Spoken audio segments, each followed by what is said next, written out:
વડોદરા મહાનગરપાલિકાની વડી કચેરી ખાતે પત્રકાર હિત રક્ષણ સમિતિ દ્વારા આજે રજૂઆત માટે પત્રકારો વડોદરા મહાનગરપાલિકાની વડી કચેરી ખાતે પહોંચ્યા હતા। વડોદરા મહાનગરપાલિકાની વડી કચેરીમાં મ્યુનિસિપલ કમિશનર અરુણ મહેશ બાબુ દ્વારા વડોદરા મહાનગરપાલિકાની વડી કચેરીમાં પત્રકારો ઉપર રોક લગાવવામાં આવી હતી, જેને લઈને આજ રોજ હિત રક્ષણ સમિતિના તમામ પત્રકારો એકત્રિત થયા હતા। આજે એએમસી કમિશનર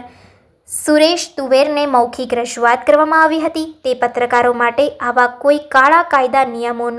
લાગુ ન કરે તે માટે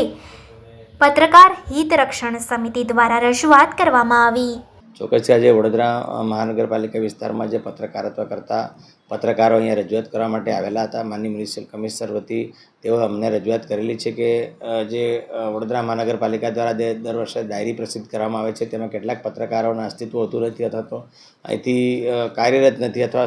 એક્ટિવ નથી તેવાના પણ નામ ચાલે છે, તેઓના નામ ડિલીટ કરવામાં આવે અને તેઓ આ વખતે અપડેટ કરીને ડાયરી પ્રસિદ્ધ કરવામાં આવે તેમની રજૂઆત છે। ઉપરાંત કેટલાક પત્રકારો અહીંયા આવે છે તો તેઓને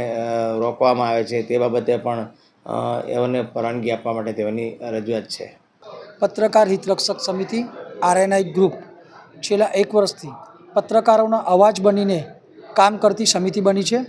અને અમારા આ સંગઠનના ધ્યાન પર દોરવામાં આવેલું કે કોર્પોરેશનને કમિશનર સાહેબની લોબીમાં પત્રકારોને ત્યાં જવા માટેની રોક લગાવવામાં આવી છે। ત્યારે આ બાબત અમારા ધ્યાનમાં આવતા અમે સમગ્ર સંગઠનની અમારી કોર કમિટીની એક બેઠક કરી અને એક નિર્ણય કર્યો કે ગયા 2 દિવસમાં નિર્ણય કરેલો કે આજે અમારે કમિશનરશ્રીને આના અનુસંધાનમાં વાત કરવાની હતી। આજે અમે અહીંયા મળવા આવ્યા। કમિશનર સાહેબ કોઈક કારણોસર કોઈક દિલ્હીથી ટીમ આવેલી છે તેના કારણે બહાર છે, પરંતુ અમને તુવેર સાહેબ સાથે મુલાકાત કરવામાં આવી અને અમે તેમને ખૂબ સ્પષ્ટ શબ્દમાં કીધેલું છે કે પત્રકાર પ્રેસ એટલે દેશની ચોથી જાગીર છે અને તેમાં કામ કરનાર મીડિયાકર્મીને ક્યાંય રોકવામાં ના આવે। 1 દિવસ તો શું પણ 1 કલાક માટે પણ આવા કોઈ પત્રકારોને રોકવામાં ના આવે તેની અમે ધારદાર રજૂઆત કરી છે તુવેર સાહેબને, અને તુવેર સાહેબ દ્વારા અમે કીધું છે કે આ મેસેજ કોર્પોરેશનના કમિશનર શ્રી પહોંચે અને આમાં ધ્યાન દોરે કે ભવિષ્યમાં પણ આવી કોઈ ભૂલ આપણી કોર્પોરેશનની વડી કચેરીના કોઈપણ અધિકારી દ્વારા ન થાય અને આવો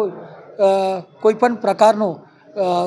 કાળા કાયદા સમાન કહેવાતા એવા નિર્ણયો લેવામાં ના આવે આડેધડ, કે જેથી કરીને પત્રકારનું સ્વાભિમાન ખોરવાય। અમે આજે પણ પત્રકાર હિતરક્ષક સમિતિના માધ્યમથી કહીએ છીએ કે ભવિષ્યમાં પણ આવનાર સમયમાં ક્યારે પણ પત્રકારો પર ખોટી રીતે કોઈપણ નિર્ણયો લેવામાં આવશે ત્યારે અમારી સમિતિ કામ કરશે। બીજી અમારી લેખિત એક રજૂઆત એવી હતી કે ગયા વર્ષે ફેબ્રુઆરી મહિનામાં અમે કોર્પોરેશનના કમિશનરશ્રીને આવેદનપત્ર આપ્યું હતું કે ખોટી રીતે એટલે કે એમએસએમઈના માધ્યમથી કે જેઓના પાસે ના તો કોઈ પીસીસી સર્ટિફિકેટ હોય છે, ના પ્રાંત અધિકારીનો જવાબ હોય છે, ના તો રજિસ્ટર્ડ ન્યૂઝ ઓફ ઇન્ડિયામાં એમને પ્રમાણપત્ર મળેલું હોય છે, તેવા પત્રકારોના ટાઇટલનું પણ અહીંયા પીઆરઓમાં રજિસ્ટ્રેશન કરી અને કોર્પોરેશનની ડાયરીમાં તેમની લેખિતમાં નામ આપી દેવામાં આવે છે। જેથી અમે તો તુવેર સાહેબને રજૂઆત કરી કે જે